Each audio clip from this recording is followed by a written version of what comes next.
この動画は過去動画の再放送です。途中紹介されている別動画は、現在アップされていないものもあり、リンク切れしている場合がありますが、ゆっくり再アップしていきますので、お待ちくださいね。それではご覧ください。こんにちは、斉藤直樹です。今回のテーマは、2000人の絵師に年収聞いてみたということで、ちょっとね、ド直球なんですが、Twitter と YouTube でアンケートを呼びかけまして、なんと、総勢で2296人の絵師さんに年収お聞きしちゃいました。その結果と統計が出まして、その内容がね、かなり衝撃的なものだったので、今回の動画にまとめようと思った次第です。これなんでそもそもまとめようと思ったかというと、実はですね、もうすでに絵師の中では割と広く浸透している図説がありまして、それが、これですね。これはですね、2016年頃にイラストレーターの大槍アシト先生が京都精華のゲスト講師に呼ばれた際に、この図説を使って絵師の年収を解説したという図なんですが、結構ね、これ衝撃的でしたよね。およそ半数の絵師が年収100万円以下なんですよね。いやー、これだけだと少なくとも東京で一人暮らしはなかなか厳しそうですよね。ちょっとね、200万円でも厳しいかなというところなんですが、例えば東京で普通に生活していくためには年収300万円ぐらいは欲しいところですね。ですが、そこに到達するためには絵師の年収上位 10% には入らなきゃいけないっていう、ちょっとね、このデータを見て、絵師ってそんなに儲からない職業なんだってね、愕然として目指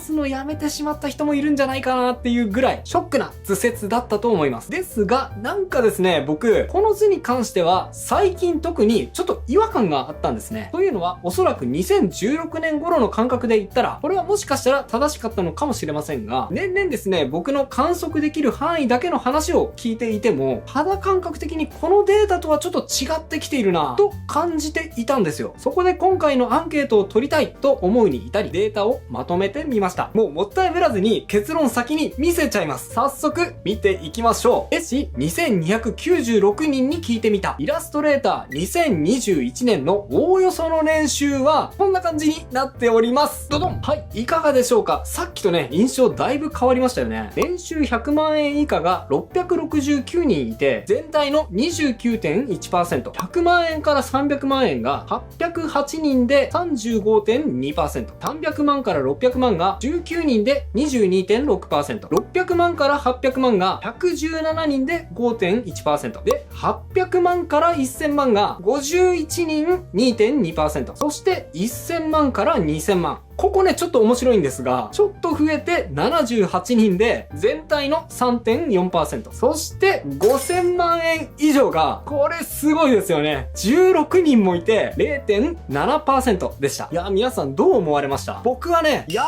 ぱりって思ったんですが、ここから先は、さらにこの図を見比べながら、イラストレーター業界は今どんな風になっていて、今後どのように変わっていきそうなのか、読み解いていきたいと思います。その他のデータ。はい。まずね、さっき飛ばしちゃったんですが、他の色々なアンケートも取ったので、まずはその結果からお伝えしていきたいと思います。まずね、前提として、このアンケートはイラストで少しでも収入があった人を対象に行っております。なので、専業、兼業入り混じった結果になっていますね。その中で、イラストを本業にしていて、フリーランスのイラストレーターの割合は 47.6%。1094人ですね。本業の傍ら、たまに副業でイラストを描いている人は 40%。918人です。そして、会社所属の本業イラストレーターの方が 12.4%、284人でした。答えてくれた国は、日本語で聞いたので当然ですけど、日本の方が 97.1%、海外の方もね、2.4% いらっしゃいました。で、年齢に関してはこれも予想通りだったんですが、25歳から34歳までがボリュームゾーンで 53.6%、1230人いらっしゃって、その次に18から24歳、21.8%、次いで35歳から44歳までが 19.6% といった具合です。で、面白いのが17歳未満で、すでにイラストで収入がある方が 1.7%、40人いるっていうことですね。これですね、近年かなり若くて上手い人が増えている感じがありますので、ちょっと予想はついていたんですが、すでに未成年でもこれだけプロでやっている人がいるんだなと、この統計を見て改めて感じました。で、これはちょっと予想通りではあったんですが、やっぱそうなんだ。少しショックだったのが、55歳から64歳までの方がいらっしゃらなかったっていうことですね。やっぱね、どこに行っても55歳以上ででイラストレーターやってますっていう人、たまにいますよ。でも僕はあまりお会いしたことはなかったので、やっぱりね、イラストレーターって55歳以上過ぎると続けるのが難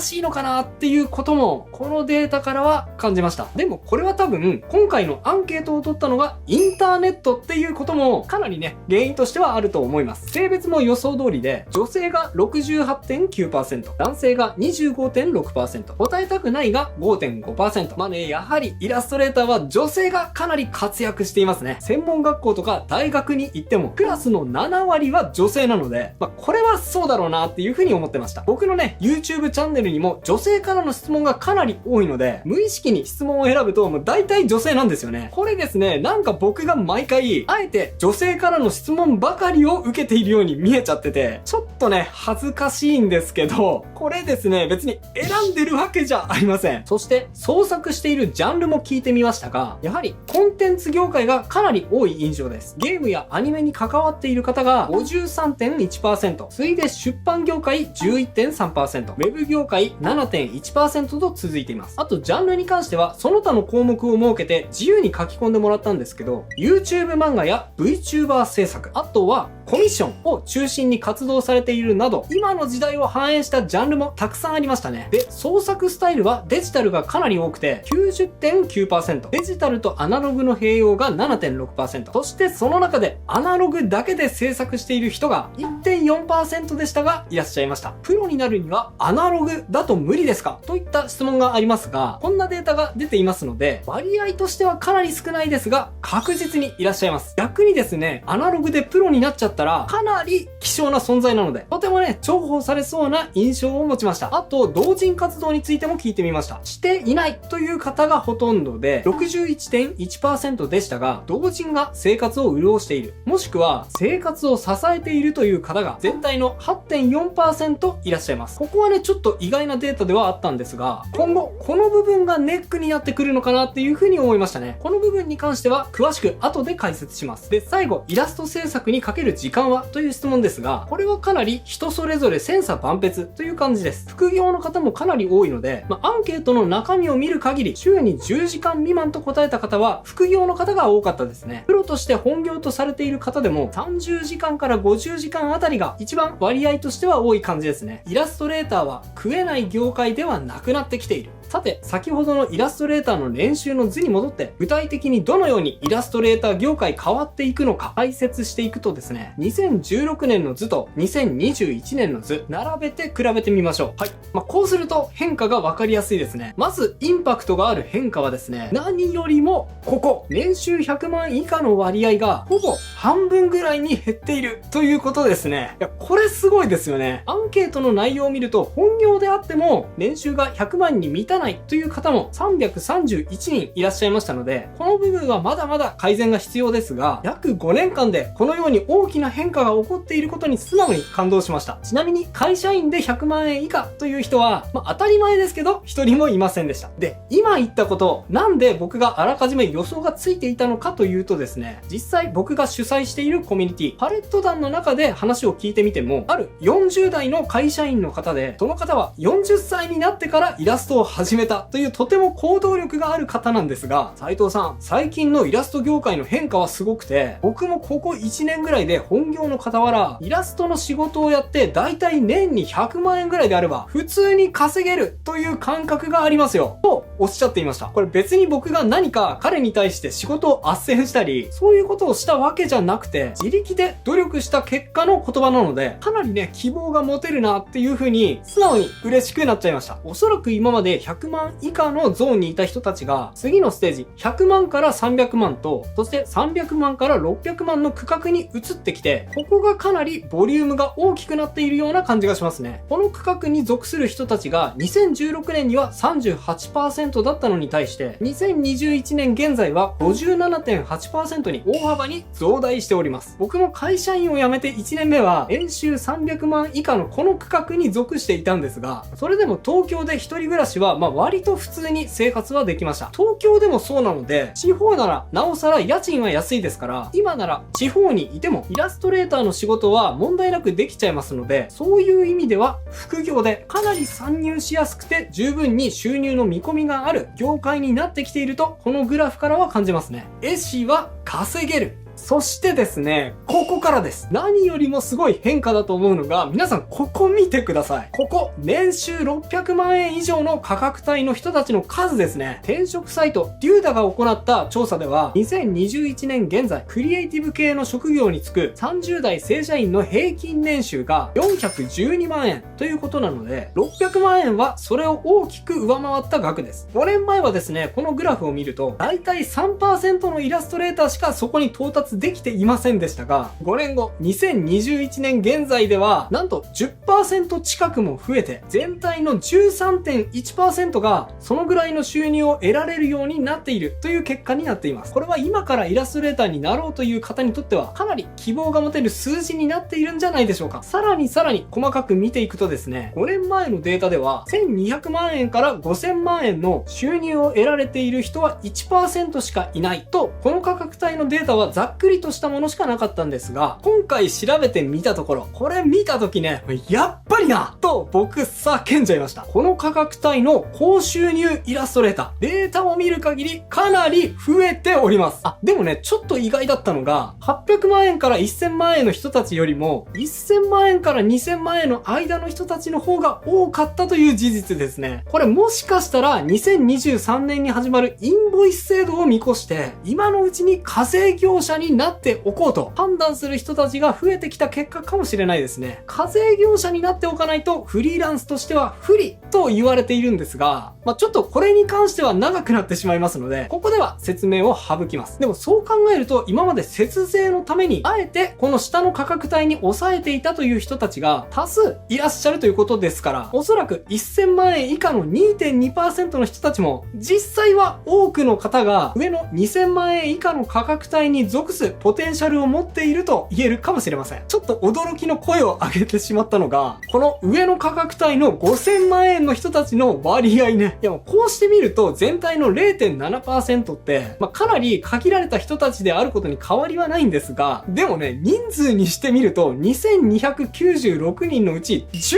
人もいるんですよ。ちょっとこの価格帯にいる人たち、アンケートの内容を詳しく見ていくと、男性が10人、女性が2人、回答しないが3人で、うち2人が海外の方です。そして大体の人たちがコンテンツ業界に属する人たちでした。ライトノベルやゲームの収入という風に具体的に教えてくださった方もいらっしゃいました。あとは広告業界が1人、出版業界が2人ですね。このあたりが頑張れば5000万円以上稼げるポテンシャルがある業界と言えるかもしれません。それと無視できないのが16人中10人が同人活動をやっていて、ほとんどの方がこれで生活が潤っている、もしくは生活を支えていると答えているので、同人活動の有無もこの価格帯に届くための大きな要素の一つになっていると言えそうです。今具体的に内容を見ていったのは5000万円以上の人たちだけでしたが、実際に詳しく見ていくと価格帯の高い方の多くが同人活動を行っている割合が高かったですね。さっきね、見たデータの中で同人活動をやっていない、もしくは収入を得ていないという方が半数以上いらっしゃったのを見ると、今までなんとなくめんどくさくてやってなかったけど、でも同人活動にチャレンジしたら年収がアップしたよなんていう人も今後かなり増えてきそうですね。もしかしたらこの同人活動をするしないが自身の年収をアップさせるためのキーポイントになっているかもしれませんね。と、ここまでイラストレーターの年収というテーマで生々しい数字をいろいろ上げてお伝えしてきたことに、もしかしたらですね、絵は収入だけじゃない、好きな絵を自分のペースで描いていくことが大事なんだってちょっとね、反発心を覚えた方もいらっしゃったかもしれません。それはね、もう本当にその通りです。収入だけを追い求めて自分を犠牲にしすぎてしまうと、途中で心が疲弊してしまって活動が続けられないというパターンも僕は何度も見てきましたから、皆さんにね、そうなってほしくはありません。ですが、同じ努力をするにしても2021年全体を通してかなり収入を得るための手段の幅が増えてきているように感じました。なので、もしそれに気づいていない、あるいはそもそも諦めちゃってたっていう人はですね、今回のこのデータを見て、今自分には何ができるのかなってね、具体的に考えてみるのも重要かなって思いました。もちろん収入が全てではありませんが、十分な収入がなければ長く活動を続けていけないのもまた事実だと思います。このことはプロになるためには、あるいはプロを続けていくためにはとても重要なことだなと今回の調査を経て改めて感じました。以上が今日僕が伝えたかったことです。いかがだったでしょうか。またそうなるとですね、